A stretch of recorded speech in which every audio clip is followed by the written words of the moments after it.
All right, and let me immediately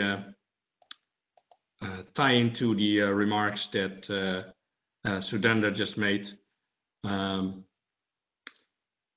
There's a book out there, an old book actually. It's called Thriving on Chaos.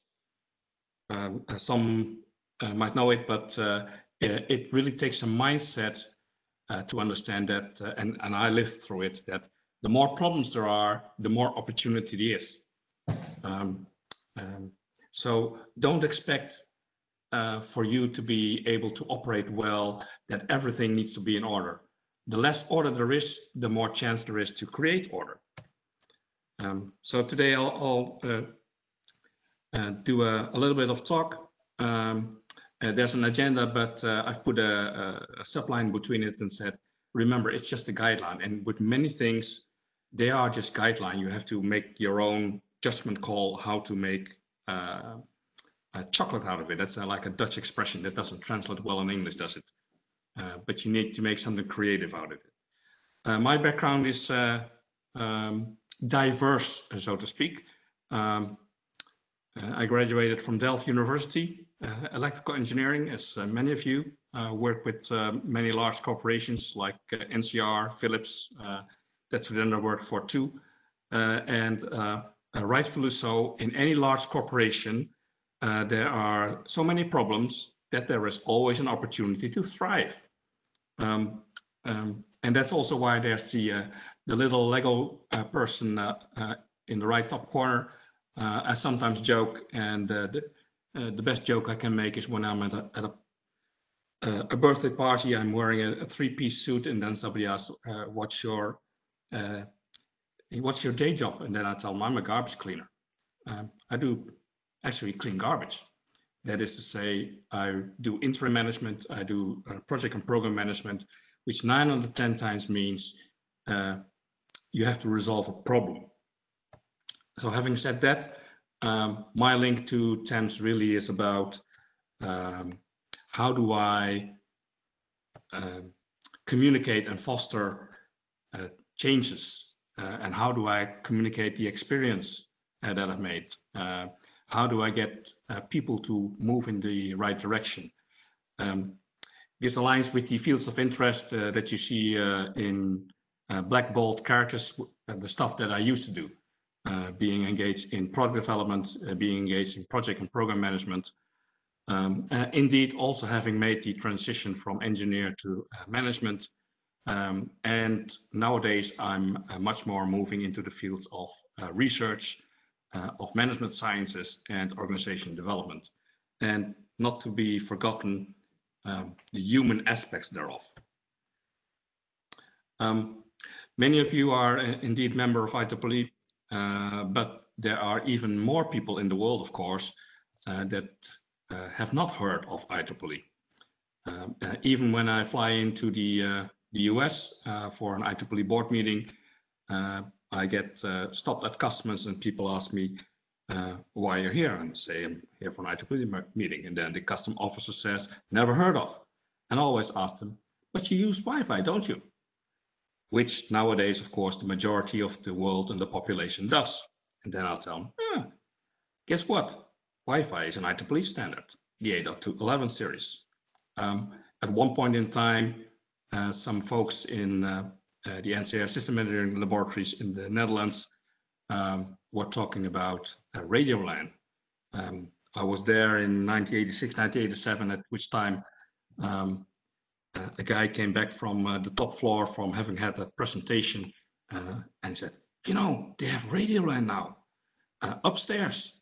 And it took some 30 years later for the engineers who are in the picture here, Fix Hayes and Case Links, to be awarded with the IEEE medal.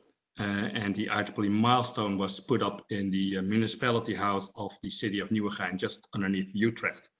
So if you travel anywhere in the world and somebody says, I haven't heard of IEEE, you have an easy way to explain it nowadays. Let's see if my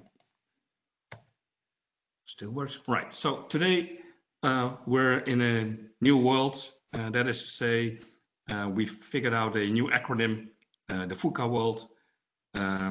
where everything is changing and everything is getting smart, isn't it? And so we have to feel that we need to move and transform. In particular, in the business world, we talk about the disruption of existing businesses. And so transformation has become a necessity if you don't want to get extinct, which ties again back to the old adagium that says, adopt, adapt, or perish. At the same time, old Stone Age ideas are becoming interesting again.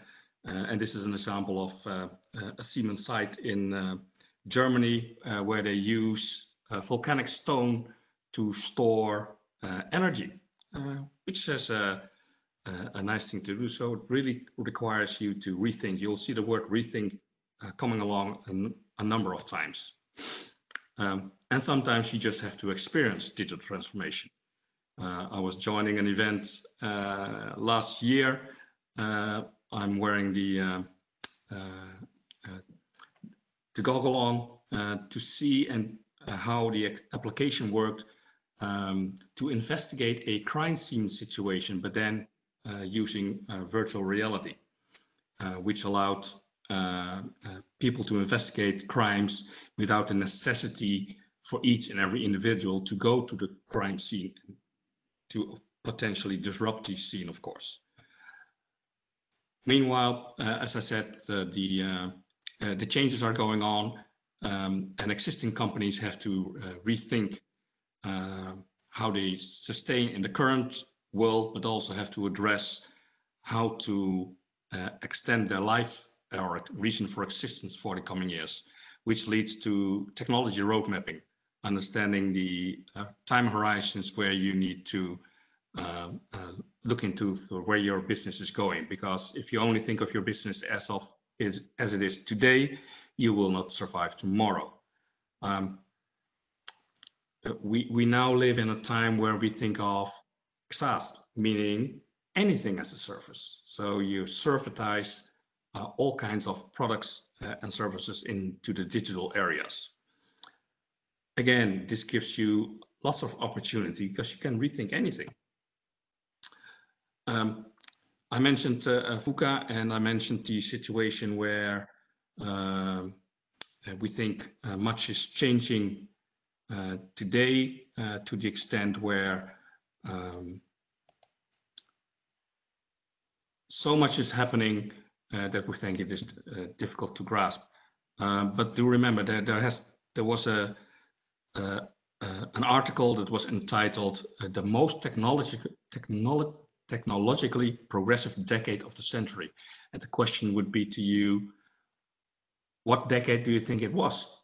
And actually, there's been research been done onto it, and it goes back to the 30s. So the historian Alexander Wield did that research, and he noticed that the actual article is not from this era, not from this decade. No, it's from the 30s, which is kind of interesting to see. But it also tells you perceiving change is always being seen as very radical by the people in a particular time frame. So we're making everything smart. We have the smart cities going on. Andy mentioned Industry 4.0. We're smartizing our energy situation and yielding. Our societies are becoming smart. Japan calls it Society 5.0. And the next step really is smart humanity. We'll be integrating many technology parts with ourselves. An interesting presentation I joined was in 2018 in Chicago, where Professor John Rogers showed how the electronics and sensors came together. For me, it was interesting because I was seeing like 30 years of progression in development of sensor technology. When I was a student at Delft University, I had a professor, Professor Simon Mendelhoek, who taught us as students to think about smart sensors. And in those days, smart sensors was already the phenomenon of having a sensor with some form of calculation and processing on chip. Nowadays, if you think of smart sensors, don't be mistaken, because it's very, very, very multidisciplinary. It requires material science. It requires electrical engineering, computer engineering, chemistry engineering, biomedical engineering, mechanical engineering, medicine science, neurological science. So there's a lot of different fields that come together, which allow you to deal with prenatal babies being born, and without them being fully cabled with sensors. You just put a sticker on their forehead with a sensor that is able to transfer lots of information. And the sensor business is being a large, at the right-hand side, you see a chip with the Lakers, the Los Angeles Lakers, the basketball team. And why is sensors a big thing for the Lakers? Because it allows them to let the athletes perform at maximum performance by measuring them completely individually and tailoring the liquids that they take in during the game also on a personal basis. This is how far sensors go nowadays, and this is why large corporations put in large money in this field. So again, you need to rethink. The same goes with a typical US sport like baseball. You can measure a lot. Start measuring before you can start learning. And of course, we all know the development cycle things take. We are very enthusiastic at the very beginning. We then get to some dissolution before it becomes true reality and creates value. Having said that, 2 years ago we had the Amsterdam Drone Week, where drones were becoming a reality, to the sense that they were at real scale and so forth, which is interesting because it's been talked a lot. I mean, you go back to the 1960s, where there was the a comic series on television called The Jetsons, and right now we're starting to move in the world of the Jetsons, because last year at the Geneva Motor Show, there was the pre-sale happening of the PAL-V combined car and helicopter.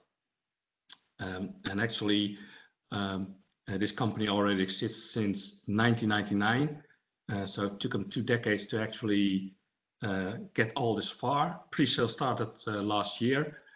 And as of next month, August 2020, this vehicle and flight device is allowed on the Dutch road.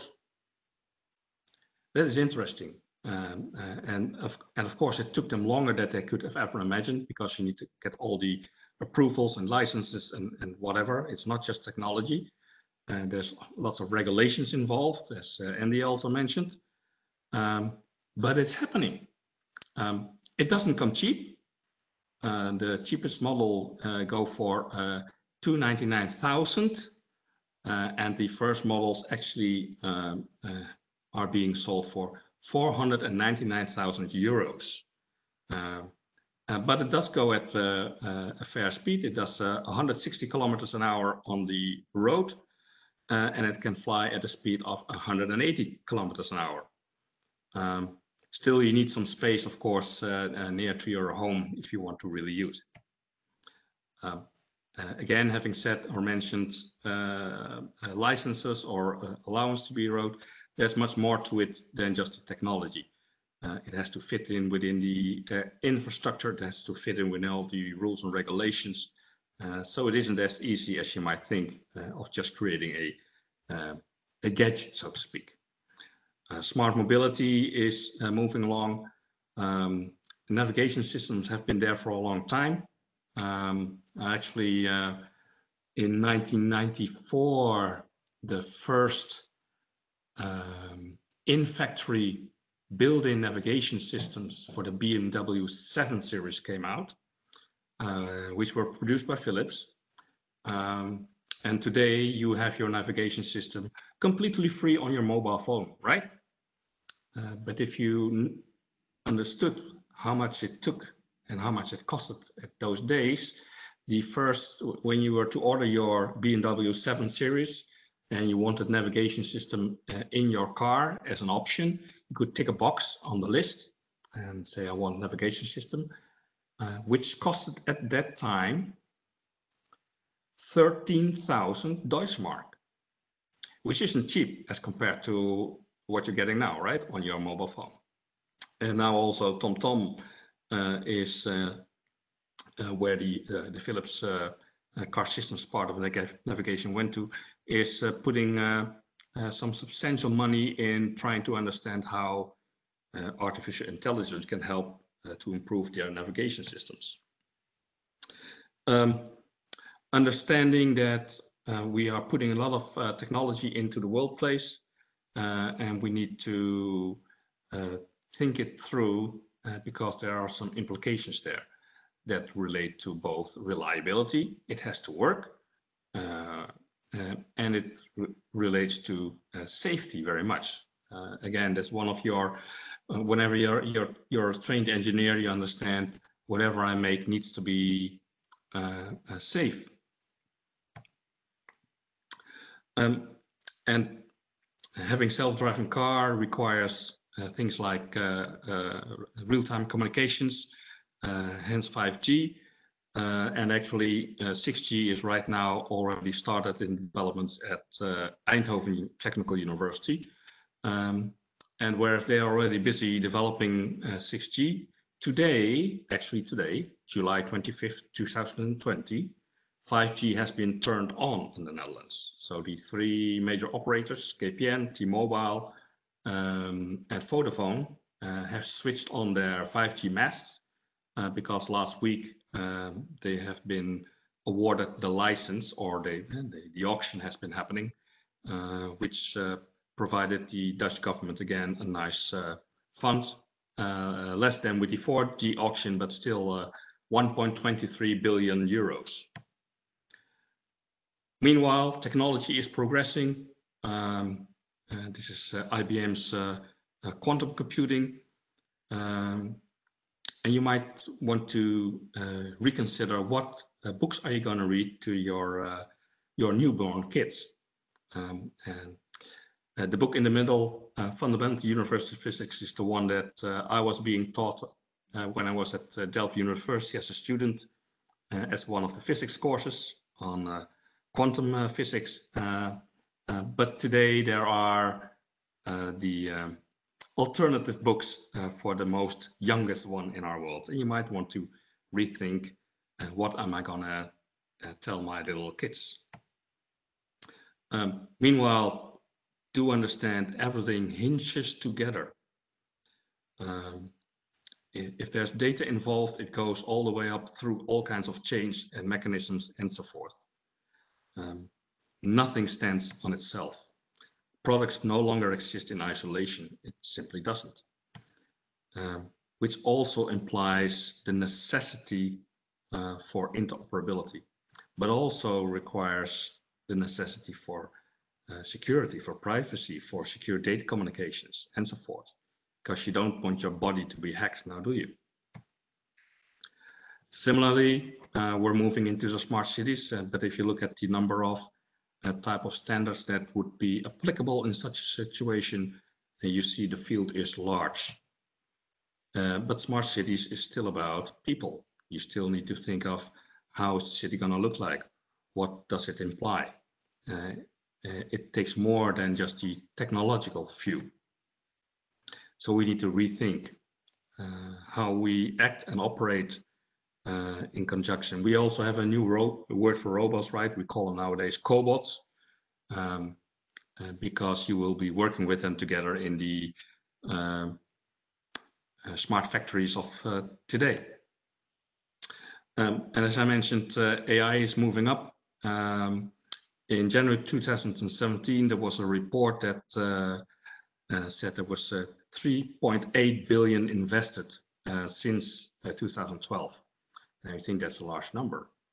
But the 3.8 billion became almost 12 billion just a year later. So there's serious investments going on in technology, which of course will then lead to a further rollout into applications and use. And even a year later, or half a year later, it went up to 66. Similarly, in the healthcare industry, we are all getting older, which implies there'll be a necessity to deal with all our aging issues, health, sickness, abilities or disabilities. So again, it's another opportunity. And of course, some people get afraid and see the machines becoming super intelligent and us humans become irrelevant. I don't know, I leave it up to you to think of how the future is going to look like. You have a stake at it. And of course, it's always a matter of perspective. I like Dilbert, but that has to be, that is due to the fact that I have many years of working for US based companies. And if you look at the future, this is a slide that was made by Stephen Ebaraki, who showed where the new jobs are going to be according to the World Economic Forum. So again, there's lots of technology emerging, which also implies new jobs will come along. Having said that, I've presented this this article before, and the interesting part really is here that in the Netherlands, in order to grow a kilogram of tomatoes, we require a little over 9 liters of water. In China, though, they require 283 liters of water, which means an order of magnitude is to be gained if you grow your tomatoes smartly. So this is done through technology, using smart agriculture, controlling all of the parameters that make the plant grow, which actually led to another startup, PlantLab, who have just raised 20 million for vertical farms. And the interesting thing about vertical farms is, what was it again? They require a total floor space, which can also go upwards, of course. That's the whole idea of vertical planting. And if your floor space adds up to 2 soccer fields, you can provide 100,000 citizens every day with 200 grams of vegetables. Which means there's a whole change going on, because that also means you don't need to transport all those vegetables. You can produce them where the people live. You can go up in the air and you can reach your 2 soccer fields of floor space easily. And you don't need fertile ground as the old farming system required.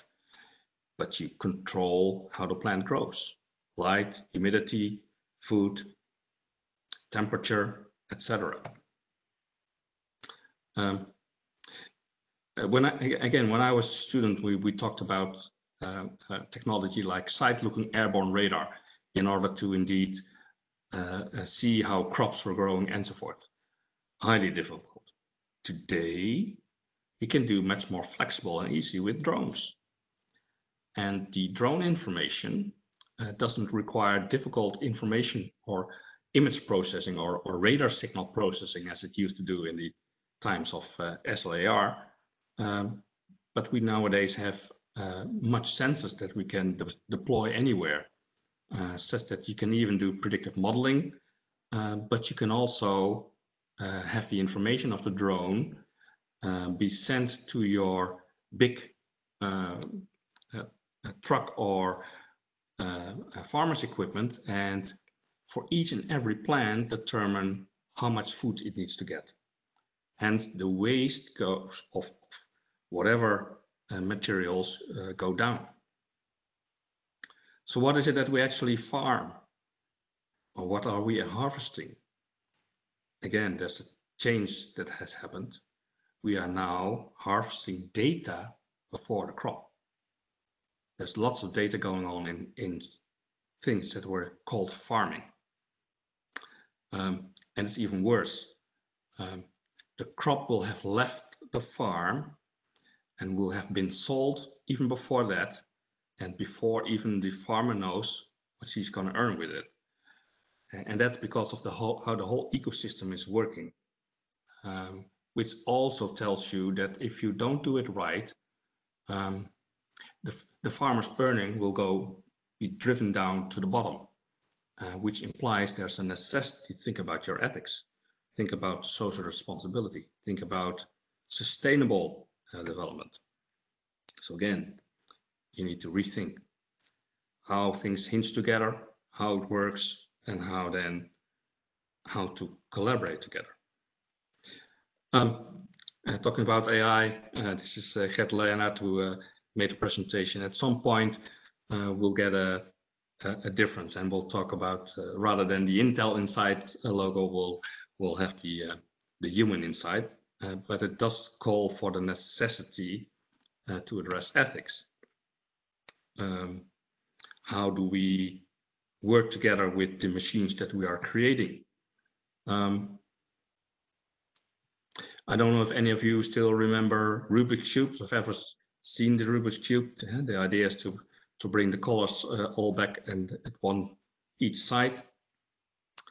The fastest human who can resolve a Rubik's cube does it in, from the top of my head, in 4.49 seconds, which means you have to have you're really moving your hands fast in order to resolve the cube. Now, the robot, any bunch of students can program a robot, and they do it in 0.38 seconds. So if there's an algorithm involved, robots, machines can simply do it faster. And they can even do skills faster. I mean, this is a Jenga game. You try and do this, it probably makes you drop the tower, but the robot won't, because it also has tactile information, machine learning algorithms, and so forth. Still, we need to understand how to make AI work for us, as opposed to not understanding it anymore. Here's a little gadget. This is from 2011, where they showed that a little miniature robot on a bike was able to drive and move around. You might think that's nice, that's a nice gadget, but the thinking is, how do you apply it? This is, everybody knows the Boston Dynamics robot called Spot, the little dog, and what they have now just recently done. In Italy, a team has devised an algorithm such that Spot now becomes a ninja. It can walk across a beam of only 6 centimeters width, and do so without dropping down. If you put wind against it or whatever, the algorithms are so smart that they can balance it out and make it cross. So that's an interesting development again. What does it lead to? You saw the robot biking. This is now a bike that has a smart self-steering engine in it, and it has been devised in particularly for the elderly, because in the traffic, the cyclists, the ones that get most hurt, are the elderly people. So this bike now allows you to safely drive as an elderly person, because the bike is being balanced by an algorithm and some engines that are around the steering wheel. So it limits the injuries and gives the elderly more freedom. Again, smart mobility, our cars are all talking to one another, your data gets shared. It can be done in many ways. The car manufacturers are much busy in it because they understand we're not just making cars, but we have to think about how the cars operate in the society. And again, it's a matter of rethinking the situation that you are facing, which led to the Uber and Lyft of this world. I'm not saying, I'm making no judgment call about the labor conditions of the drivers here, but it tells you if you rethink the situation, you can create a different type of service. Again, you need to take them all into perspective, because whatever you do affects another part of the ecosystem. Yeah, more sides to the coin is where this shows two things about AI and robots. One, on the right hand side, it's called remote surgery, where lots of robots are involved, but the surgeon can be at the other side of the hemisphere, which obviously requires a low latency connection, because otherwise your life might be endangered.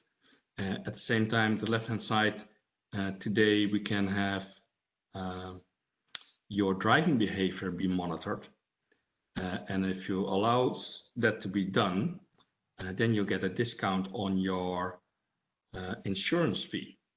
So the car will communicate to the insurance company what your driving style is, how fast you drive, where you drive too fast, or how hard you brake, how hard you take the corners, which all add up to the model that tells the insurance company whether you're a high-risk driver or whether you're a low-risk driver. And as such, you can get even up to 35% discount on your insurance.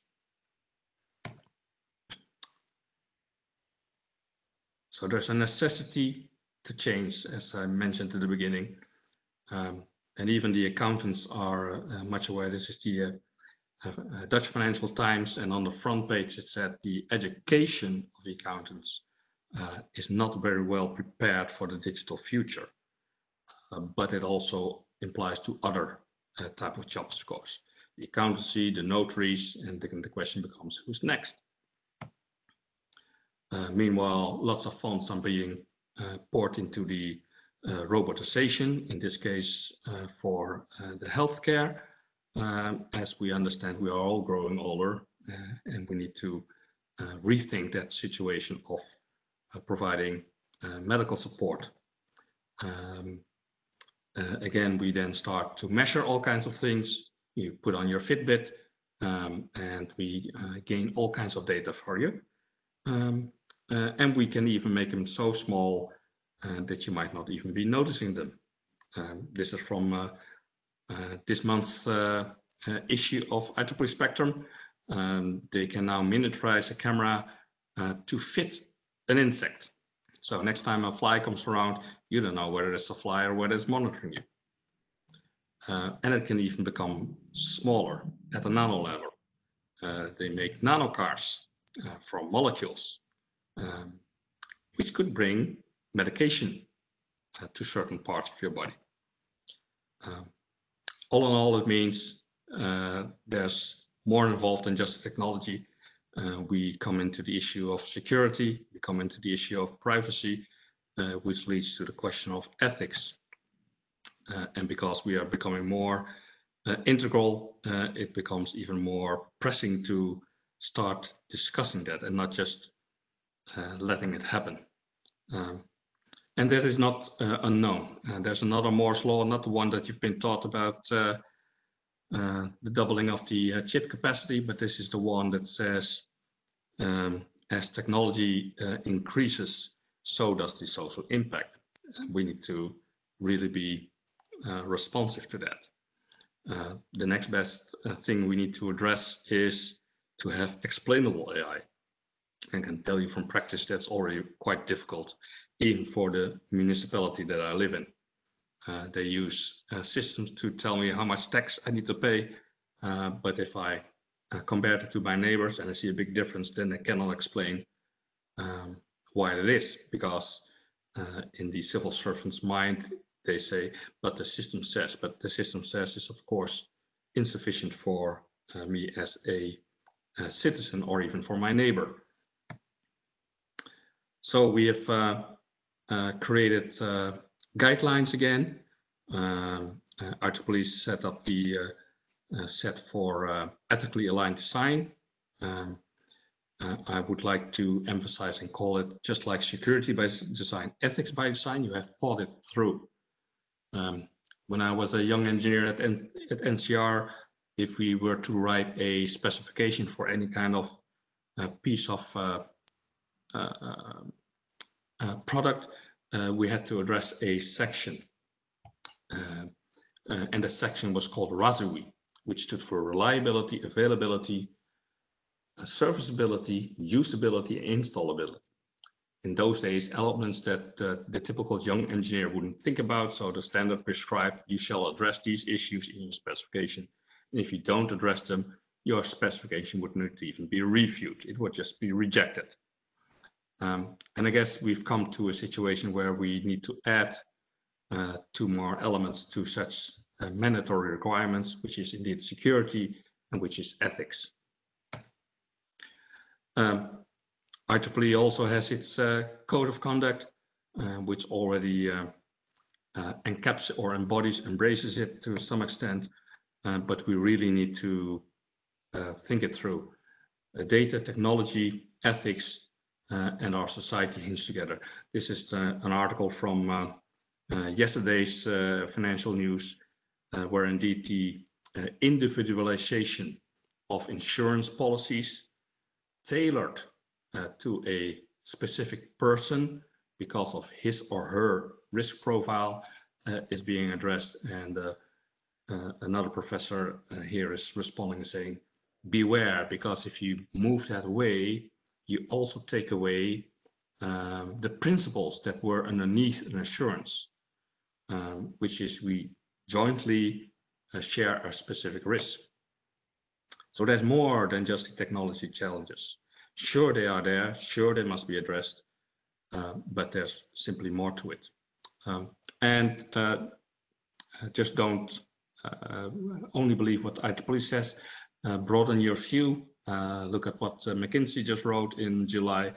Look at what Gartner says where it's going. You'll find elements back in particular in the McKinsey report on technology road mapping, technology management, but even managing the technology people. Which brings me back to the slide that, or the mention that Andy made, what the society management, engineering and society management is about. We have a broad field which basically brings together lots of elements. This is a word cloud that was generated by Trul Dime. Trul Dime is the editor-in-chief of the IEEE Technology and Engineering Management Journal.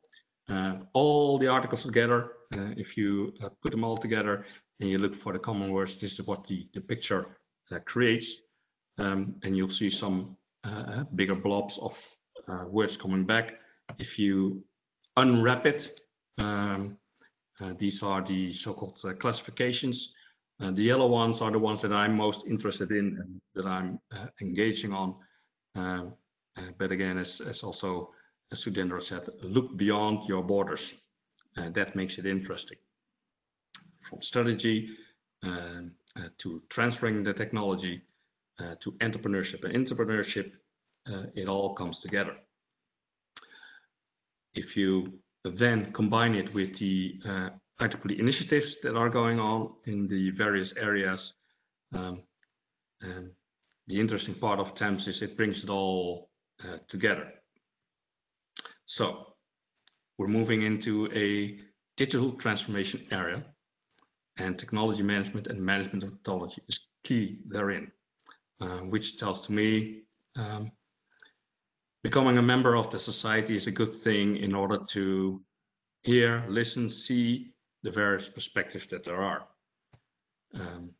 And again, also alluding to what Andy was saying with the UN and ITU, we are now living at a golden opportunity. On the one hand, IEEE from its side has already for some time claimed we're trying to advance technology for humanity. At the same time, the UN tells us we need to think of the sustainable development and put the technology at work that's in that way, which goes beyond trying just to sell technology in order to make a profit. So there's more to it than just technology funds. There's an ecosystem called our world. Having said that, I hope I have to gain some time back from the delay in our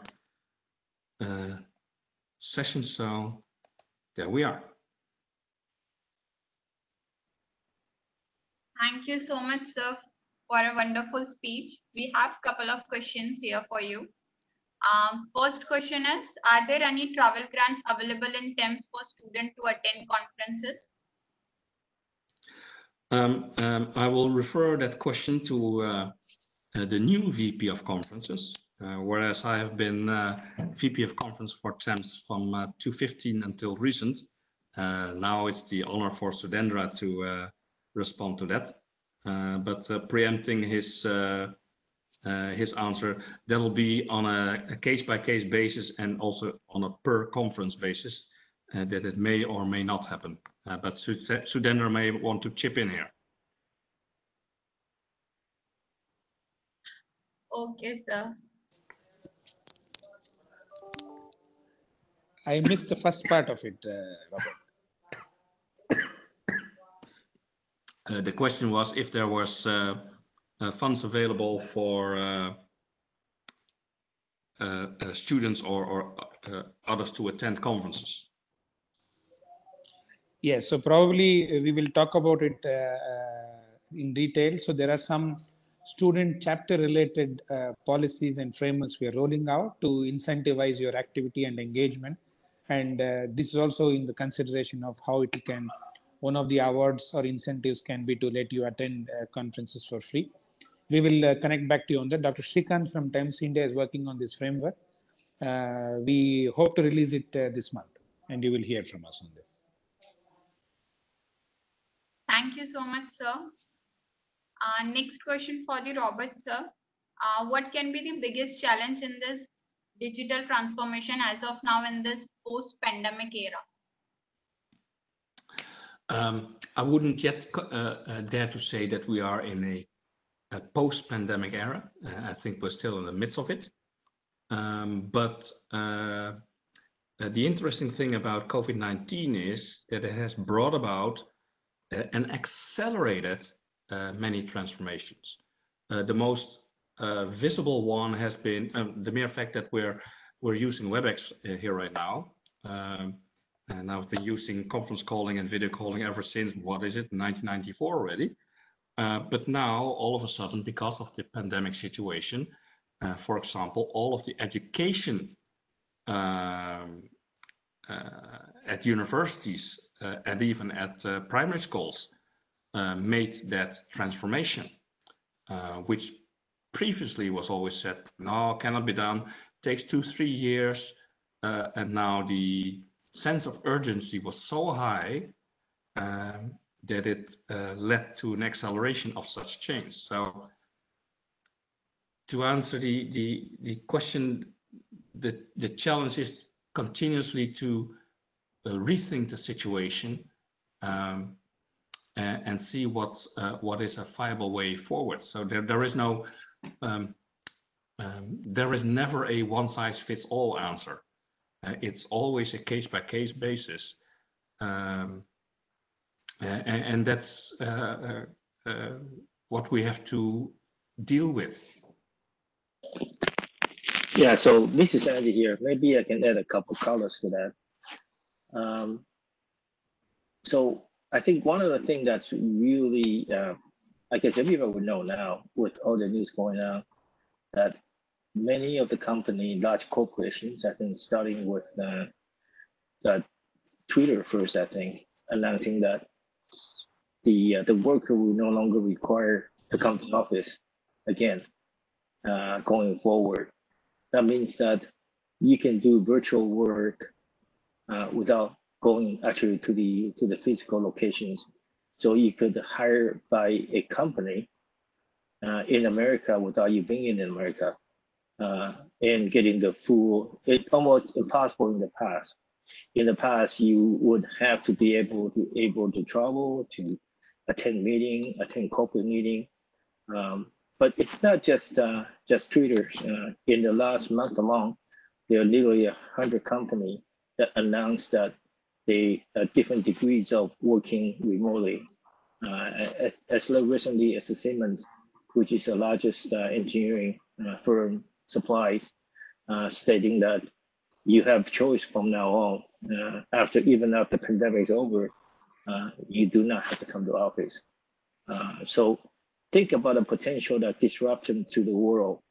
Now, if I'm a student in Africa, I can literally work for Finland and not having to apply for immigrations and landing status, and you would get at same competition. So it is a very different world going forward.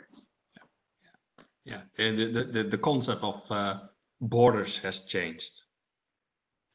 I guess that's what you're saying, Andy. What border? Yeah, exactly. Yes, very well said that many companies have allowed their employees to work from home, that too permanently. Yes, so we have another question. Will AI be helpful to the patients suffering from the pandemic? Say again? Will AI be helpful for the patients in this pandemic? Yes. As you may have seen or may have noticed, many journals have opened up their articles that are normally hidden behind a payment wall for the sake of research on COVID-19 to be accelerated. And there's a professor from the University of Utrecht who's also made available his searching algorithm to allow more easily to sift through all of the many papers in order to find the right ones that helps a particular researcher. So yes, AI is being used already and applied to accelerate a search for the cure measures and whatever that is required to manage the whole COVID-19 situation. Thank you so much, sir, for providing such a wonderful information regarding digital transformation and joining us here for today. You're most welcome.